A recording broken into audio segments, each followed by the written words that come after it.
Live from tape, pre-recorded at our studios in Austin, Texas and Portland, Oregon, it's Syndicated with Lesley and Ben.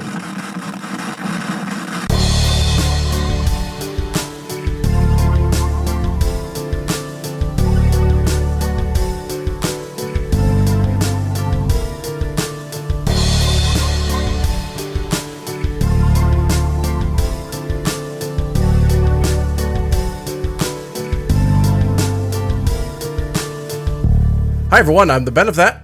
And I'm the Lesley. This is a podcast about television, genre, and storytelling in which we watch an episode of a show and explore the history of television, one episode at a time. Lesley, I can think of someone no more qualified to introduce our wonderful guest for today than you.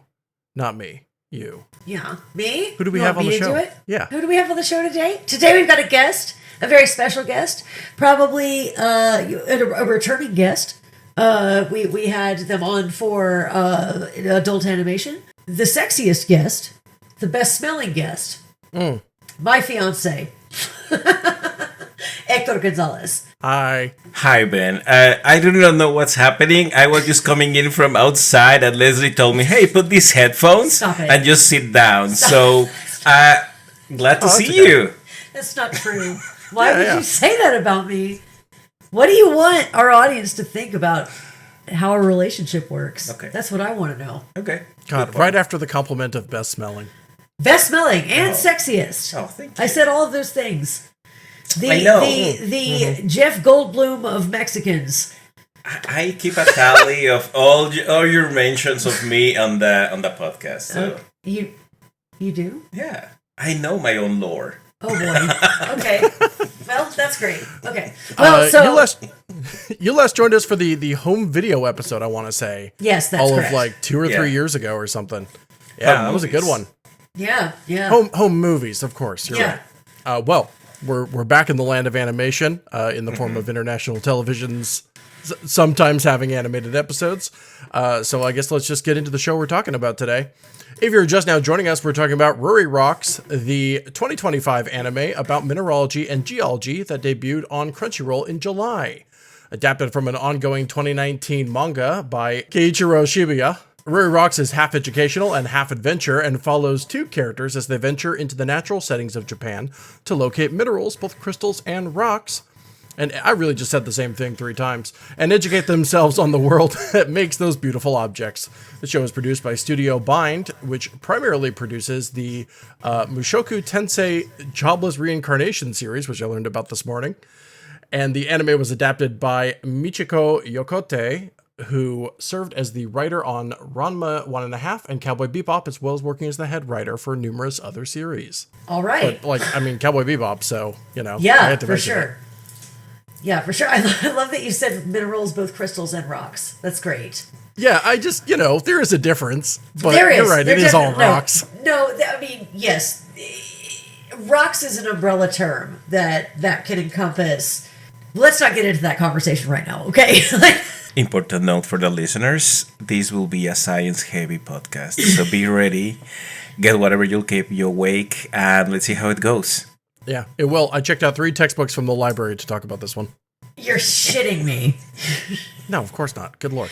Amazing. No, but I did take Geology 104 for a science credit upwards of 10 years ago. That's incredible.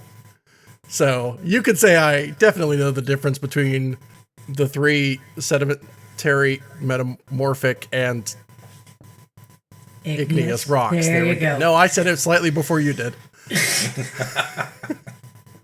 Very good, Ben. Very good. I know them. I know all 3 of them. I'm really good at rocks. I love rocks. Rocks are great. Miyari Nomoto voices Ruri Tanigawa, the titular high schooler with an obsession with minerals. Ruri comes off a little impulsive, but extremely interested in the materials that shape the earth. It's the story of a high school student stumbling into their preferred field as they grow up. Miyari's first principal voice acting role was as Sazanka in the heart of Kunoichi to shit, fire, and save matches. I did not know the Japanese term. Miyari's first principal voice acting role was as Sazanka in the heart of Kunoichi Tsubaki. I don't know anything about it. I actually don't either. This is the thing with especially with international TV is I don't necessarily know what's culturally relevant at a glance or whatever. Sure. Later, Bungo Stray Dogs will come up. I know that one. Right. People have mentioned that one to me. Hypothetically, I'm looking at a series of like titles that I'm just like, which one of these is sci-fi original TV and which one of these is like prestige HBO television? Right. This is a part that is interesting about Japanese fandom, that it is not only about, who's the studio. No, they know the name of the animators, they know the voice actresses, they know the sound people, and they map them through everything that they have done before. So it's this part of doing the math and being a fan that, she also voiced these other characters on this other series, and you can see their range and things like that. And they do that with many other things. To me, it's obsessive, but at the same time, it's interesting. It's what makes all those Wikipedia articles, when you start seeing references that you're like, okay, that's fantastic to know. It's a very thin line. Yeah, definitely. I appreciate that level of dedication. I do that for like live action movies, just like in my head and through Letterboxd, like being able to like follow the paths of like certain directors and studios and whatnot. So I can appreciate that level of thinking as I engage in it myself, just with a different medium.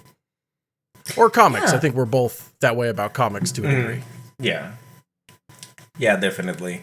Asami Seto voices Nagi Arato, the grad student that Ruri first encounters in the woods while searching for crystals.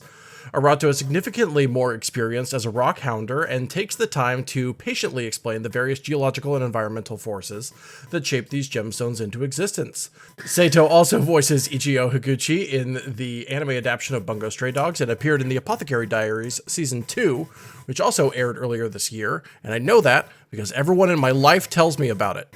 Tell me more about that then, Ben. No.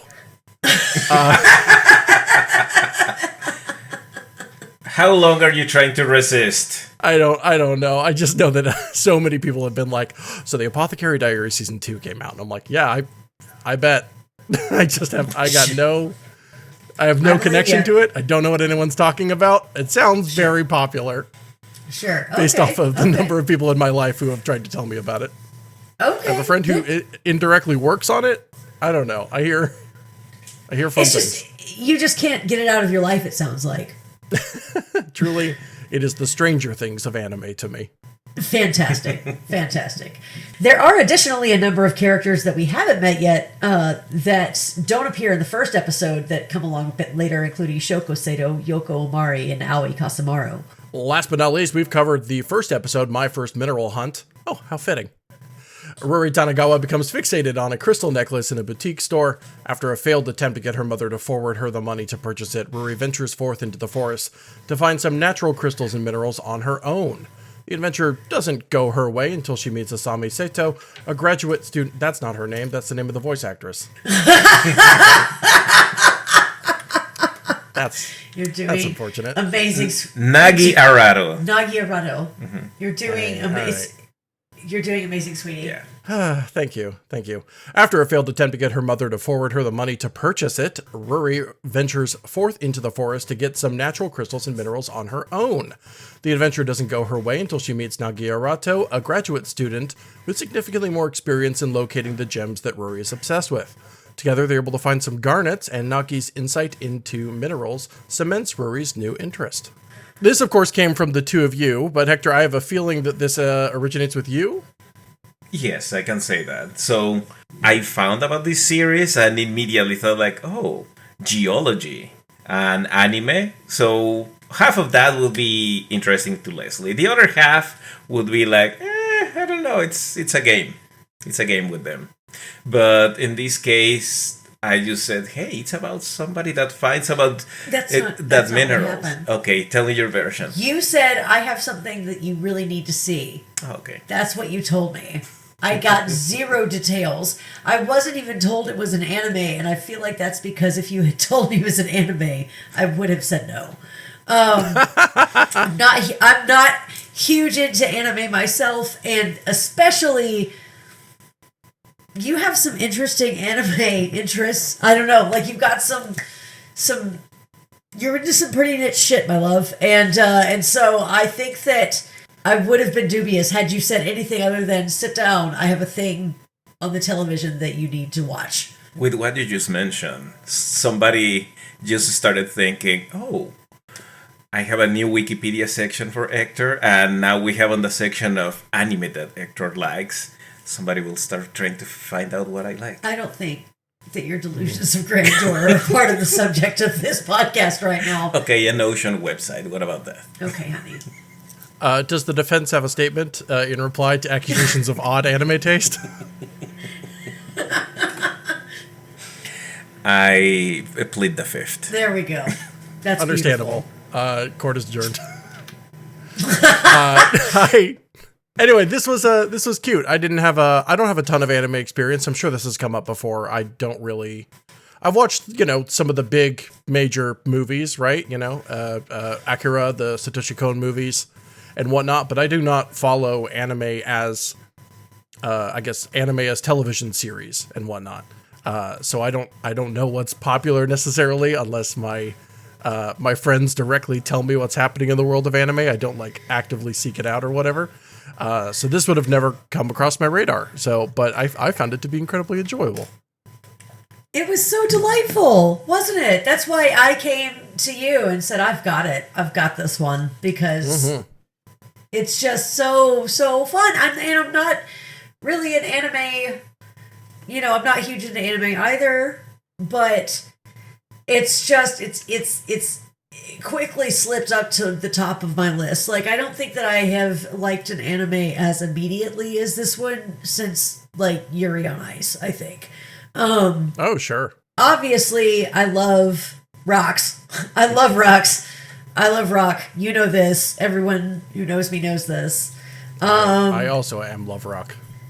I am Love Rock. And so, the mixture of extremely interesting facts, like the cards. Did you read the cards? The respite cards in the episode? Right after the opening credits, there are 2 cards that are full screen that have a bunch of rock information on them.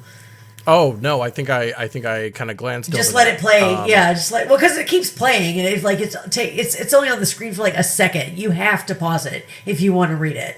What did they say? Okay, so the first one was just explaining quartz in general and just telling about quartz's chemical makeup and that kind of thing, and how quartz can be found, and kind of going back over what was said earlier on in the episode. And then the second card was about garnet, and it pointed out, fun fact, garnet is such a hard mineral that it is often ground up and used in and as sandpaper. If you go to the hardware store and pick out a piece of sandpaper, it should have a G on the back of the paper if garnet has been used to create it. That's wild. I had no idea. Are they that common then? Yes. Yes, garnets are super common. I have one in the bedroom. A big one. Oh. Benjamin. No comment. Honey. No, I had no clue. That's awesome.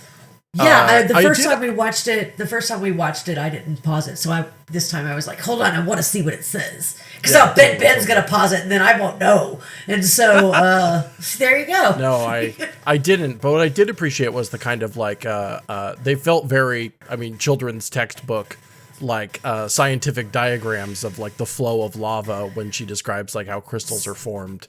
And that's in every episode. The base of the earth.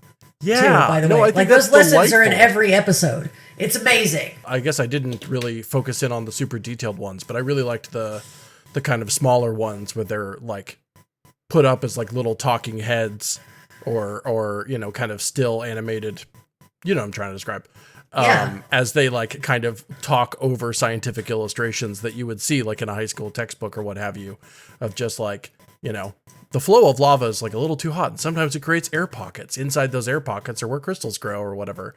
And I don't know. I knew I know like I said, I took a geology course 10 years ago. Sure. But in general, I knew My how these textbook kind of says. systems work. Yeah.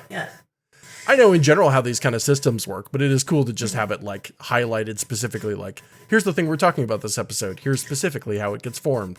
Those illustrations, or through like longer kind of animated sequences, like toward the end, where it shows like the rock falling off of the cliffside. Oh, so doing that, using those miniature versions that in Japan they are called like chibi. Chibi, that I think means small. And the whole thing is that it's kind of like an exposition PowerPoint that goes very easy. It's cheap to produce because you don't see a lot of movement. It is just that, oh, we can even animate these at like 6 or 12 speed. You do not need to go to full 60 to just appreciate it. So, and to me, they are ridiculous, but they are adorable, and that's the heart of many of these characters whenever they present them in a way that it is unbecoming or different, and it's part of the charm that this series has. Yeah, absolutely. I really appreciated those. Speaking of, you were talking about how they kind of like don't need to animate them as thoroughly or whatever. The motion in this show kind of caught me off guard a little bit. Like, this is some like, especially in the beginning, this is some like really like fluid animation, the way these characters like move. Is that common these days? I feel like I'm used to anime, unless it's like a big budget production, like feeling a little stiff in places, probably due to like time saving and money saving constraints, in the same way so many Western shows like BoJack just kind of have the character models just like stand there and move their arms. I was just kind of interested in watching it almost do like, this felt like a very like full motion that I'm not like used to expecting from like TV. Yeah, and that's something that I was also thinking a lot, that on the part of the art direction, when you see the scenes or the parts that are getting a lot of attention are the backgrounds that make everything look so vivid. And the parts that are an animation, there are moments when you identify, there is a second layer that you know which parts will stay static and what will move on. Especially I think that animation, when you see the rock moving from down the stream and everything, the front looks still kind of without not as much detail. But the backgrounds on this series are incredible. One thing that dawned on me, it's when they are doing that sequence of the rock falling, that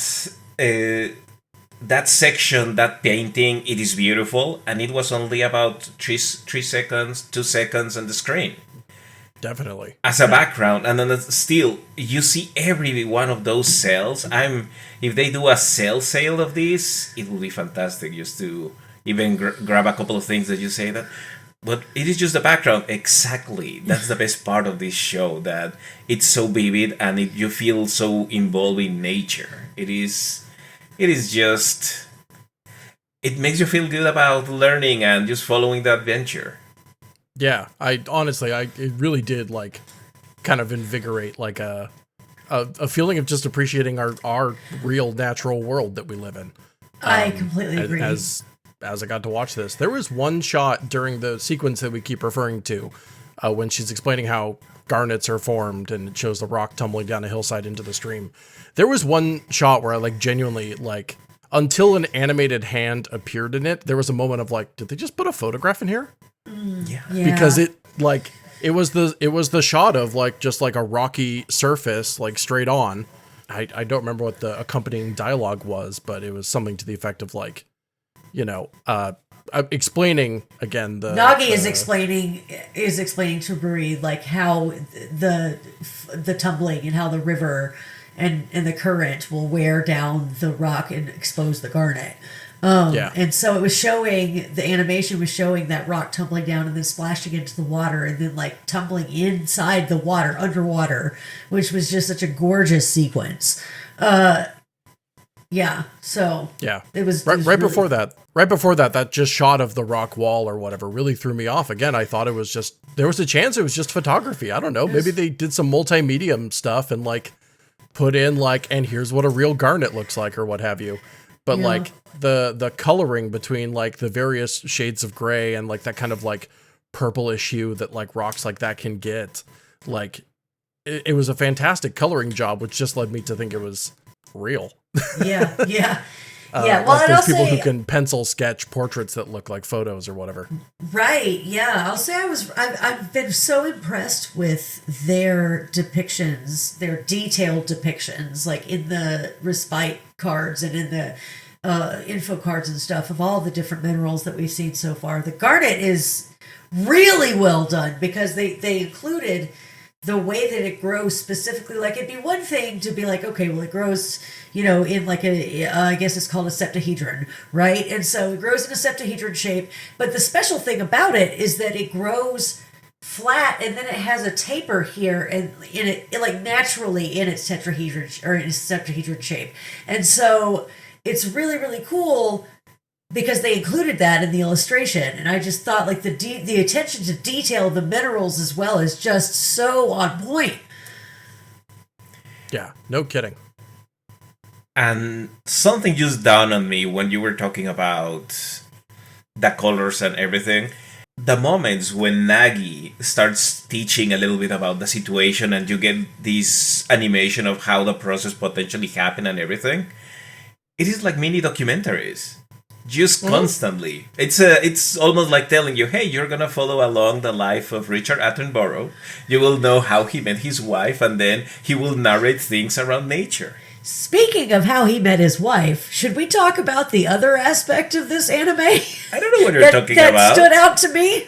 The how could I put it? Elegant fan service, not too obvious, but at the same time, it's like, those angles, guys. Those angles. Yeah. Oh, okay, cool. I thought I was going insane. No, and care to elaborate? Let's talk about the elephant in the room. Yes, some of those Damn angles. Fat titties! I even showed Lesley the manga, and I said they just went super horny with these characters. Not the underage character, no, the teacher. And wait until you see the others. I mean, it's fantastic. bananas. It's so great. Yeah. I'm serious. As I was watching this morning with my cup of coffee, I mean, the reaction it got out of me was just, all right. No, I'm overthinking it. No, so it's validating. Yeah, what's with that? Oh, what's with? Yeah, you're the anime expert here, baby. What is it? It is just like just fan service. It's just not being too overtly with the whole thing, but it is just giving the I would say the audience what everybody seems to like. But this feels like, like you and I have definitely gotten the sapphic vibes. Oh, you're talking about that. Well, so no, we're still talking about the fat titties, but the sapphic vibes that I'm getting makes me feel as though perhaps the core audience for this is, you know what, the more I talk about it, the more it makes sense that the titties are fat. Never mind. I completely was invalidating my own argument with my argument. My t-shirt, you're asking, my t-shirt's bringing up a lot of questions that are answered by the phrase on my t-shirt kind of thing. Yeah, I get it. We all like fat titties. That was incredibly heteronormative of me. Continue. I'm just glad I'm not the one who said it. We say it every week because this has become appointment television for us. So, yeah. Of course. Oh, yeah. So the two of you then have continued to watch this, yeah? Oh, yes. Oh, yeah. There was a new episode that just came out today, and we actually watched that one first, and then we watched this first one again to be able to talk to you about it and have it fresh in our mind. So, yeah. What are we on, episode 6? 6, yeah. Released today. A closer look into the blue.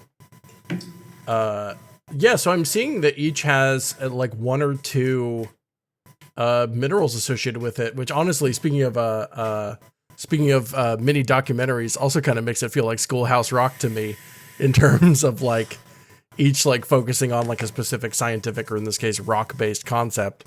But I'm seeing gold and pyrite in the next one, bismuth and iron ore, sapphires and tungsten. Yeah. What I'm tuning into here is this one, number 5, World Seen and Unseen, in which they find banded agates on a gravel beach, which I think is lovely. That was a good one. in the last year, I have gone to a portion of the Oregon coast in which agates are known to wash up on, specifically to find banded agates. I have some literally behind me next to my Jurassic Park Lego set. Oh, then you're going to love that episode if you continue to watch. Yeah. Then you're going to really like that episode if you continue to watch. From the beginning, when I saw, they're going to the beach, it's a beach episode. It never fails on animes. The animes apparently always have a beach episode. Yeah. Who knew? If you two are up here in Oregon anytime, I will ensure we go to that exact part of the coast. Okay. Go rock hounding. I wanna, because I love rock. Also, that incredible, I know I've told the two of you about this, but the Rice Rock Museum out in Hillsboro with its like 110-pound piece of lapis lazuli and everything. Oh, yeah. Yeah. That's dope. And that entire like hallway of like, I guess I care about rocks more than I initially let on, huh? Yeah. Yeah. Now I feel under-rocked. I mean, but you're the anime expert here. Yeah, I barely know things about rocks. Which serves us really well because we don't know a lot. You like soft rocks? Yeah. What else about this show? Do we like, how do we feel about we've already described one aspect of our characters, but how do we feel about our I guess our cast, especially since the two of you have watched further, so you know about these supporting cast members that I simply don't know about. Well, a third rock hound, a third rock enthusiast, scientist, actually, researcher is put into the mix, and is kind of, I don't know how to explain that character. I don't really want to give a lot away, and there's not really a ton to give away. Anyway, just a supporting character in the lab and in the field, and is a very fun character as well.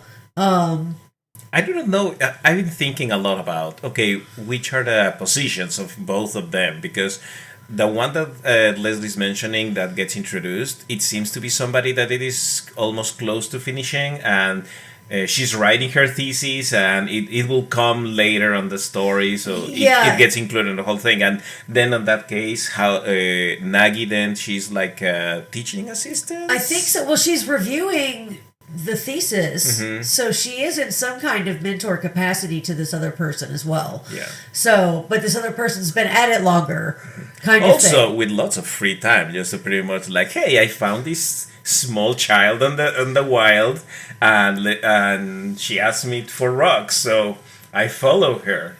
If you see it from any part of the conversation, this doesn't look good. No, it doesn't. I get you. Yeah, what is that called when someone's like reviewing their master's? The academic advisor? Is that usually it? I don't know. I never went to grad school. I'm firmly I think so. Well, I didn't go to any school. I was also raised in the woods. On the School of Hard Knocks. That's what's up. School of Hard Knocks. That's all I know. I do no book learning. Anyway, yes, I think it's an academic advisor. Hard, that's all. Yeah. So the plot never really, I mean, that's something I appreciated. This isn't like a knock on it, but, you know, in comparison to more narrative works that we've covered, the plot just kind of seems to be that they're learning, right? It doesn't, like, necessarily get deeper than that, yeah? Yes and no. Oh, all right, all right. So go ahead, honey. So, yes, they develop they change the way that they are with each other. That's the part that it's interesting. Even, I would say, even Ruri at one moment ends up teaching something to Nagi. And that's the part of this relationship, that it is the mentor, it's humble enough to say, oh, okay, let's see this. So, yeah, I know that I have this kind of downside of me, but, well, let's do this other thing. So, there is a respectful relationship between them that makes them seem more than friendly. That's what we're about to talk now. Point number 3. Yeah. Yes, it is kind of like a jury lesbian kind of will they, will not they. It will not get together kind of situation. Yeah. And honestly, it is kind of fun just to see the nods that they do in that moment when Ruri is kind of about to hit that sign, how grabs the face and then puts her face looking at each other to each other's eyes together and all that and stuff. You're like, come on, right. Come on. As the series progresses, it gets even more overt. There are more signs. There are close-up, blushing, looking at each other, kind of. There are signs. Okay, so we're not reading too much into this. It's quite literally present in the text. Correct. Or, well, the subtext. If subtext is loud enough, it becomes subtext. Yes, yeah. I would say so. However, like I said, it's animation, right? And they're like zooming in on one another's faces, just like looking at each other and blushing, and like it's very. And Yuri is a thing there. Like it's not, it's not that unheard of. So with me, my way to see if everybody's seeing it also that way, it's going online. Mm-hmm. And one of the first things that I look for, and I just started looking for doujinshi of them as a couple. That's it. If there was already something published, a fan manga that portrayed them as a couple. Not yet. That's the part that I haven't searched again about that. But another groups that I have read, especially anime fans, they just like, yeah, they are baiting us. I mean, we hope that there will be just something, but at the same time, some are saying like, no, it is just teacher and student and everything, and then others come in saying like, no, I can see something there. So yeah, I think it's okay. It's part of the conversation that is kind of silly. Ben, I think that if you continue to watch, you'll see what we're talking about. No, I'm sure it's present. Don't worry. There's no doubt in my heart. And I'll say definitely that I caught some of the signs in the first episode more on a second watch than I did like the first time. I was just like, oh, rocks and things. It took a couple of episodes before I was like, wait a minute. So, just give it a watch. Give it some time. I remember the first time that we watched it, I was just pointing directly and saying jury, and Lesley was like, no. I don't think so. I was like, I think you're reading too much into this, honey. And now I'm like, no, you were right. So it moves a little faster than on a geological scale. Correct. Exactly. Thank you. Nicely done. What will melt first? The rock or their hearts? Oh, God. Oh, but so it is in general. It's kind of more about their individual. It's about their characters and their dynamics, right? While continuing like this educational tone. The story doesn't there's no twist where all of a sudden there's like an evil rock guy. No, not so far. So far, what you have seen it does what it says on the tin. Like it is, every episode is that, but with more new information. And based from what I know on the manga, I would say that there is no jump, no surprises, nothing like, oh, after volume 6, guess what? This was all how the life was before the zombie invasion. So that was like the preamble. Somebody already. So an anime series did that. Build the Infinity Stones, an anime series did that this season because it is a series that they published it and it was about bowling. And you think like, oh, it's just like a bowling group of girls in high school, and you're thinking, oh, it will be like a feel-good kind of stuff. No, end of the episode, I think they get transported to another world where they need to survive as a combat unit, something like that. Just or like very ridiculous. Or like that Sanrio Boys show that we found. The point is, this seems to be atypical of anime in that it is staying on topic, and it is still about the thing that we all thought it was about. I didn't know. There could have been if we don't raise $1 million, they're going to take all the rocks away. Or whatever, like a Muppet plot or something. Right. Hey. So far, we need the to biggest put source on of this conflict festival. seems to be... Yeah. A rock concert? Would anyone go to that? No. Whoa. That Maybe will you're never onto something work. now? I don't know. Or as Leslie and I were joking that they finally get all 6 Infinity Stones. Right. Yeah.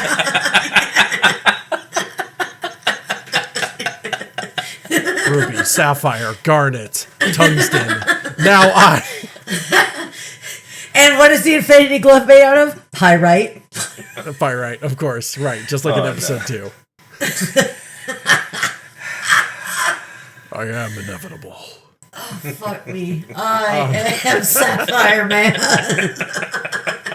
I mean, hey, I wouldn't be opposed. But yeah, all right. So there's no magic in the rocks. It's truly just correct. I mean, other than the magic of learning, obviously, which is important to all of us. And the magic of nature.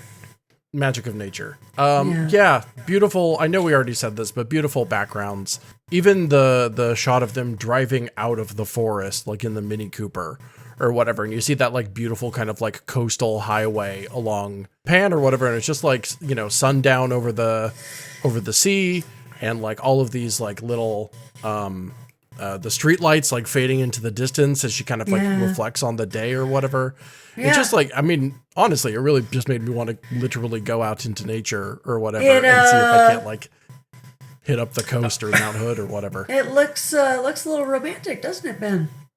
Yes, it does, I would say. Interesting that.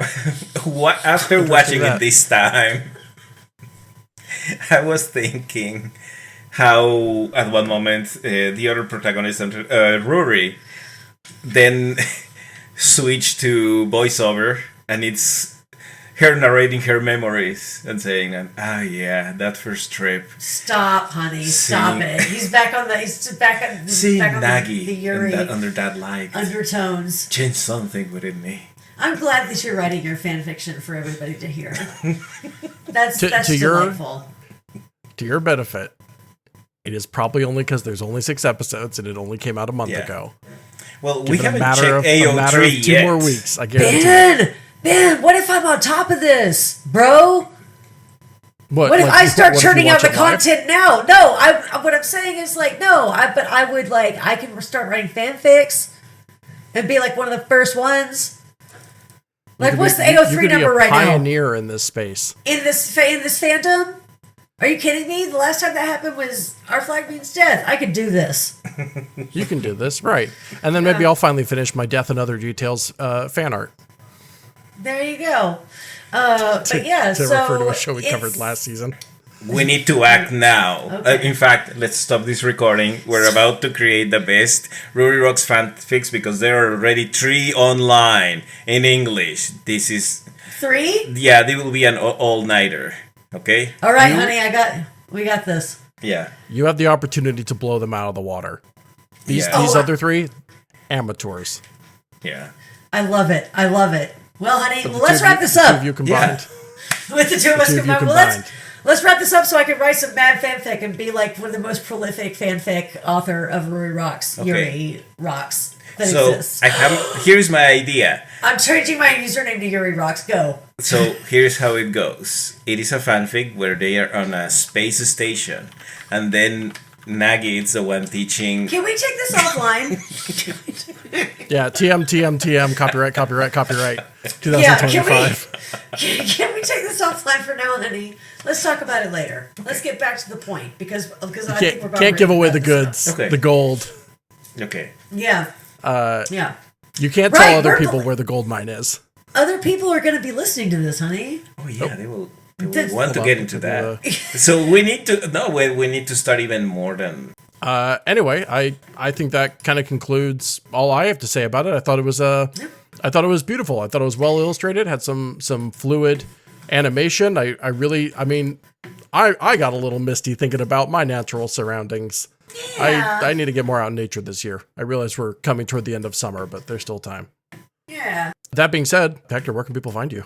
I think that you can find me sometimes on what's the name of? Oh, Blue Sky. There you go. Mostly there, occasionally roaming on Instagram under Mexicanity. That's where you can find me. Thank you so much for joining us today, and thank you for bringing the show to Syndicated with Lesley and Ben. Lesley, where can people find you? Oh, people can find me at Vanetti on Blue Sky and Tumblr. Yeah. I've been on Tumblr more these days. So Blue Sky and Tumblr mostly, and Reddit, actually. So there you go. That's where you can find me. The people say Tumblr is dead, and the people are wrong. Oh, they're wrong. Oh, they're so wrong. Keeps coming back. They're so wrong. Folks, you can find me at Sufficient Owls pretty much anywhere that matters. I, of course, stream every Tuesday with my friend Maddie. You can, of course, check out all of my other work at infinitybreak.net. This show is, of course, brought to you by infinitybreak.net, where we're telling stories our own way. You can, of course, check out our Patreon at patreon.com/infinitybreak. Thank you so much for listening to Syndicated, and we'll be back with another episode soon. Bye. Bye.